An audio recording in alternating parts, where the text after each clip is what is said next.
अदिति और रानी दोनों ही अपने एक एक दिन के बच्चों को हाथ में लेकर खुश हो रही होती हैं और उन्हें बहुत प्यार कर रही होती हैं। वो दोनों दूर की बहनें थी और उन्हें एक ही साथ बच्चा हुआ था। अदिति तो काफी अमीर ससुराल में ब्याही थी और रानी बेहद गरीब में। आइए देखते हैं कि दोनों परिवारों में पहले बच्चे की खुशी और लालन पालन किस तरह से होता है। मैं आज बहुत खुश हूँ। 9 महीने से मैं अपने राजा का इस दुनिया में आने का इंतजार कर रही थी। आखिर आज वो दिन आ ही गया। अदिति, जरा हमारे बच्चे को ठीक से गोद में लो, मैं तुम्हारी एक अच्छी सी तस्वीर लूंगा। और वो तस्वीर हम माँ जी के पास भेजेंगे। उनका बहुत ज्यादा मन था मेरी डिलीवरी के वक्त यहाँ आने का, लेकिन आ नहीं पाई। चलो अब मुस्कुराओ। राम ने अपनी बीवी और बच्चे के साथ में फोटो ले लिया और अपनी माँ को भेजा। सुनिए, आखिर आज हमारे घर का पहला बच्चा इस दुनिया में आया है। आप जाकर मिठाई के डब्बे ले आइए, मैं अपने सारे रिश्तेदारों में भेजूंगी। और यहाँ पर भी मेरी जिन जिन से भी अच्छी बोलचाल हुई है उन्हें भी दूंगी। ठीक है, लाता हूँ। राम शुद्ध देसी घी में बनी मिठाई ले आता है और अदिति उसे अस्पताल और अपने दोस्तों में बांट देती है। ऐसे ही चलिए अब चलते हैं गरीब परिवार की तरफ। हाय मेरी बच्ची, आखिर आज तो इस दुनिया में आ ही गई। जरा मुझे भी तो दिखाओ मेरी गुड़िया को। अरे सच में बहुत प्यारी है। राघव जी, इसके नाम की किसी गरीब को 5-10 रुपए दे देना। भगवान हमारी बच्ची को बस हर बुरी नजर से बचाए। ठीक है रानी, सुनो, वो मालिक का फोन आया था। वो पूछ रहे थे कि मतलब हम जो है वापस कब आएंगे काम पे। मेरी आज ही तो डिलीवरी हुई है। तुम अभी कुछ दिन रहने दो। काम पर जो है ना हम ही चले जाता हूँ अकेले। घर में से आप भी चले जाया करेंगे तो मैं तो बिल्कुल अकेली पड़ जाऊंगी।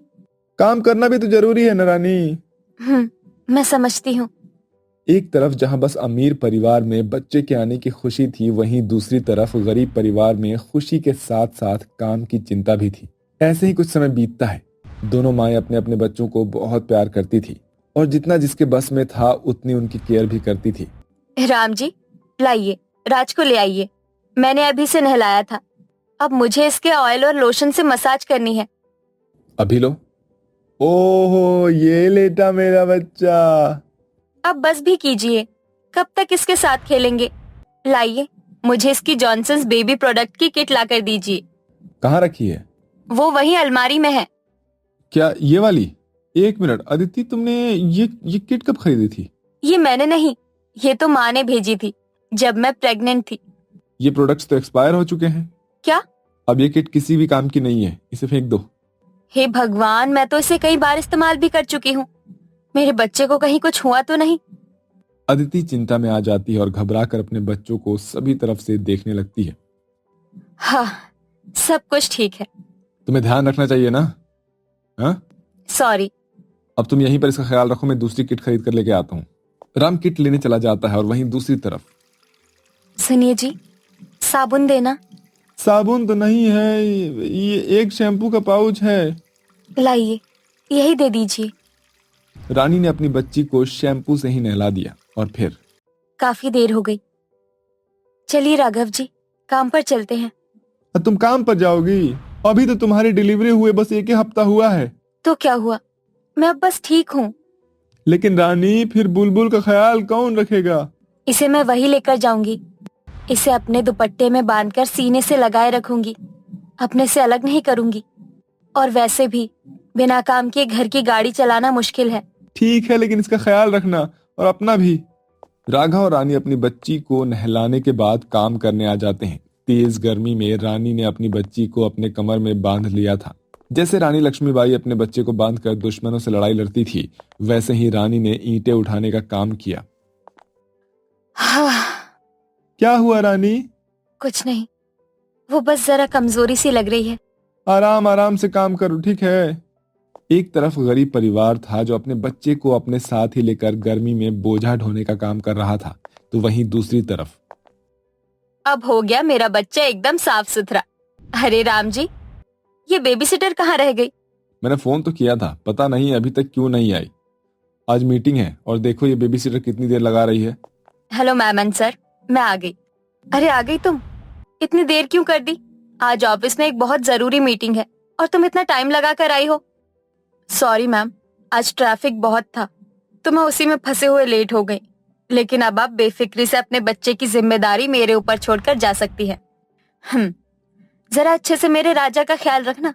बाहर बहुत धूप है तो तुम इसे गैलरी में भी नहीं लेकर जाओगी।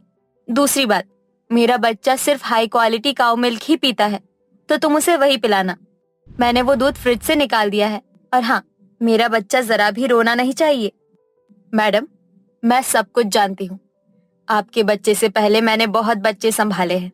आप फिक्र मत कीजिए, मैं आपके बेबी का अच्छे से ख्याल रखूंगी। अरे अब आ भी जाओ अदिति, काफी देर हो रही है। अदिति का मन ही नहीं था अपने बच्चे को छोड़कर जाने का, लेकिन मजबूरन उसे राज को बेबी सिटर पर छोड़कर जाना पड़ता है। ऐसे ही सिलसिला चलते चलते अब 6 महीने बीत चुके थे। गरीब और अमीर दोनों के बच्चे अब 6-6 महीने के हो चुके थे। राज बेटा, बोलो मम्मा, बोलो मम्मा।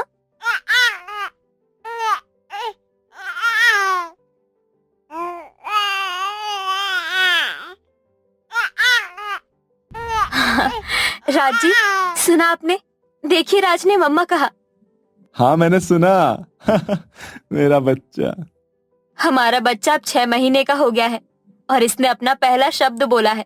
चलिए राम जी, इसे खुशी में पार्टी करते हैं। पार्टी? जब मेरा राजा पैदा हुआ था तब तो हम पार्टी नहीं कर पाए थे, लेकिन अब तो हम इसे 6 महीने हो जाने की खुशी में पार्टी कर सकते हैं ना? ठीक है। ठीक है, तो मैं कल अपनी सारी सहेलियों को इनविटेशन दे दूंगी। राम जी, चलिए ना, आज हम छुट्टी पर हैं, कल के लिए शॉपिंग करने चलते हैं। अच्छा, शॉपिंग पर जाना है तुम्हें? ठीक है, चलो। पत्नी के एक बार ही बोलने पर राम राजी हो जाता है और दोनों अपनी बड़ी सी गाड़ी में बैठकर एक बड़े से मॉल में शॉपिंग करने के लिए चले जाते हैं। वहीं दूसरी तरफ, अरे ये क्या, मेरी लाडो की तो यहाँ से फ्रॉक उधड़ गई है। कोई नहीं, मैं सुई धागे से सिल दूंगी। रानी ने अपने हाथों से अपनी बच्ची की फ्रॉक को सिल दिया और उसके बाद फ्रॉक सिल गई। अब मेरी गुड़िया एकदम परी जैसी लग रही है। चल लाडो, अब काम पर जाना है। मम्मा, मम्मा। पिंकी, तूने मुझे माँ बुलाया। सुना राघव जी आपने? हाँ सुना तो। अभी 6 महीने की हो गई है ना, तो अब ये बोलना सीखेगी। सही कहा, नजर ना लगे। रानी, अब अगर काम हो गए तो चलो, काम पर जाना है। मालिक का कई बार फोन आ गया है। ठीक है। रानी ने उसी तरह से पिंकी को अपने आप से बांध लिया और वो काम करने आ गई। पिंकी जरा भारी हो गई है तो ऐसे बोझ उठाना मुश्किल लगता है। रानी लाओ, अब पिंकी को कुछ देर मुझसे बांध दो। अच्छा ठीक है। कितनी गर्मी है। दोनों गरीब पति पत्नी मजदूरी करते हुए अपनी बच्ची को गर्मी में संभाल रहे थे। शॉपिंग से लौटकर अदिति ने सभी को पार्टी का इनविटेशन दिया। उसने रानी के पास भी फोन किया, लेकिन काम की वजह से रानी उसे उठा नहीं पाई। घर आने के बाद, हेलो अदिति, तूने फोन किया था? हाँ किया था, उठाया क्यों नहीं? वो मैं थोड़ी सी। अच्छा वो सब कुछ छोड़, मैंने ना तुझे पार्टी का इनविटेशन देने के लिए कॉल की थी। आज मेरे राज की 6 मंथ पार्टी है, जरूर आना। अच्छा, तो तेरा भी बेटा 6 महीने का हो गया? अरे हाँ, याद आया, तेरी भी तो बच्ची हुई थी। कैसी है वो? ठीक है। तू सुना? क्या सुनाऊं, बस यही बताने को कॉल की थी। याद से कल शाम को आ जाना, ठीक है? चल अब मैं फोन रखती हूँ, मुझे बाकी लोगों को भी बताना है। ठीक है। पार्टी? रानी ने इस बारे में अपने पति को बताया। पार्टी? वो अदिति बुला रही थी। रानी माफ करना, लेकिन हम वहां जा नहीं पाएंगे। जानती हूँ, न हमारे पास कुछ अच्छा पहनने को है और न ही देने को। वहाँ बड़े बड़े अमीर आएंगे। मैं तो बस आपको बता रही थी। अगर तुम्हारा मन करेगा तो मैं फिर कभी वहां ले आऊंगा, लेकिन इस पार्टी में हम नहीं जा सकते हैं।